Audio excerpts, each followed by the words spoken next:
ओम गणेशाय नमः। विष्णु भगवान की जय। एकादशी महात्म की जय। अथ मोहिनी एकादशी महात्म।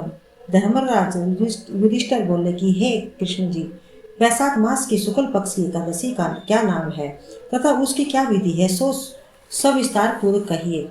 श्री कृष्ण भगवान बोले कि हे धर्मनंदन, आपसे एक पुरांत कथा कहता हूँ, जिसको महर्षि वशिष्ठ जी ने श्री रामचंद्र जी से कहा था। रामचंद्र जी बोले, हे गुरुदेव, आप मुझे कोई ऐसे व्रत कहिए जिससे समस्त पाप और दुख नष्ट हो जाए। मैंने जनक नंदिनी श्री सीता जी के वियोग में बहुत दुख भोगे हैं, अतः अब आप कोई व्रत बतलाइए। महर्षि वशिष्ठ जी बोले, हे राम, आपने बहुत सुंदर प्रश्न किया है। आपकी बुद्धि अत्यंत शुद्ध और पवित्र है। आपके नाम के श्रवण मात्र से ही मनुष्य पवित्र हो जाता है, इसलिए आपका यह प्रश्न लोक हित में अवश्य आएगा। वैशाख मास के शुक्ल पक्ष में जो एकादशी होती है उसका नाम मोहिनी है। इस एकादशी का व्रत करने से मनुष्य के समस्त पाप तथा दुख नष्ट हो जाते हैं। उनके व्रत के प्रभाव से मनुष्य मोहजाल से छूट जाता है। अतः हे राम, इस एकादशी का व्रत दुखी मनुष्यों को अवश्य ही करना चाहिए। मोहिनी एकादशी के व्रत में मनुष्य के समस्त पाप नष्ट हो जाते हैं। अब आप इसकी कथा को ध्यान पूर्वक सुनिए। सरस्वती जी नदी के किनारे एक भद्रवती नाम की नगरी बसी हुई है। उस नगरी में सोम वंशीय घृतापान नाम का एक राजा राज्य करता था। उसी नगरी में एक धन धान्य में से संपूर्ण पुण्यवान एक वैश्य रहता था। उसका नाम धनपाल था। वह अत्यंत धर्मात्मा तथा विष्णु भक्त था। उसने नगर में अनेकों भोजनालय, प्याऊ, कुआं, तालाब, धर्मशाला आदि बनवाए। उसने सड़कों के किनारे आम, जामु, नीम आदि के वृक्ष लगवाए। उस वैश्य के 5 पुत्र थे। उसका सबसे बड़ा पुत्र अत्यंत पापी था। वह वैश्यों और गुंडों की संगति ही करता था। वह अपना समय जुआ खेलने में व्यतीत करता था। वह दूसरों की स्त्रियों के साथ भोग विलास करता था। वह महान नीच था और देवता पितृ आदि को नहीं मानता था। वह पिता के धन को बुरे कामों में खर्च किया करता था।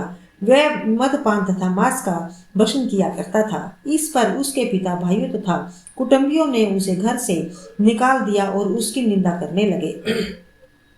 घर से निकलने के बाद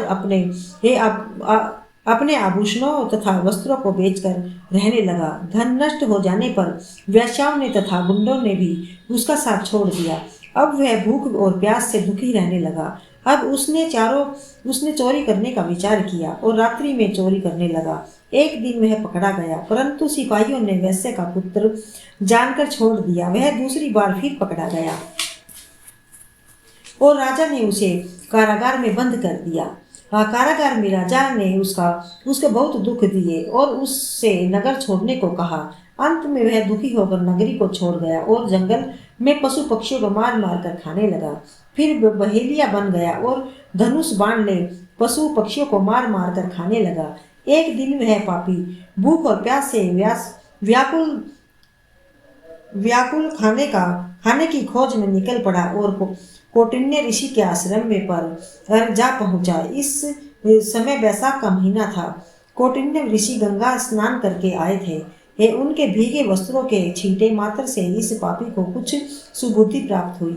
वह पापी मुनि के पास जाकर हाथ जोड़कर कहने लगा, हे मुनि, मैंने अपने जीवन में पाप किए हैं। आप उन पापों से छूटने का कोई साधारण और बिना धन का उपाय बतलाइए। तब ऋषि बोले कि तू ध्यान देकर सुन। तू वैशाख मास के शुक्ल पक्षी एकादशी का व्रत कर। इस एकादशी का नाम मोहिनी है। इसके करने से तेरे समस्त पाप नष्ट हो जाएंगे। मुनि के वचन को सुनकर वह बहुत प्रसन्न हुआ और मुनि की बतलाई हुई विधि के अनुसार उसने मोहिनी एकादशी का व्रत किया। राम जी, उस व्रत के प्रभाव से उसके पाप नष्ट हो गए और धन अंत में गरुड़ पर चढ़ विष्णु लोक को गया। इस व्रत से मोह आदि भी नष्ट हो जाते हैं। संसार में इस व्रत से अन्य कोई श्रेष्ठ व्रत नहीं है। इसके महात्म के श्रवण से जो पुण्य होता है वह पुण्य एक सहस्त्र गोदान के पुण्य के बराबर होता है। एकादशी माता की जय।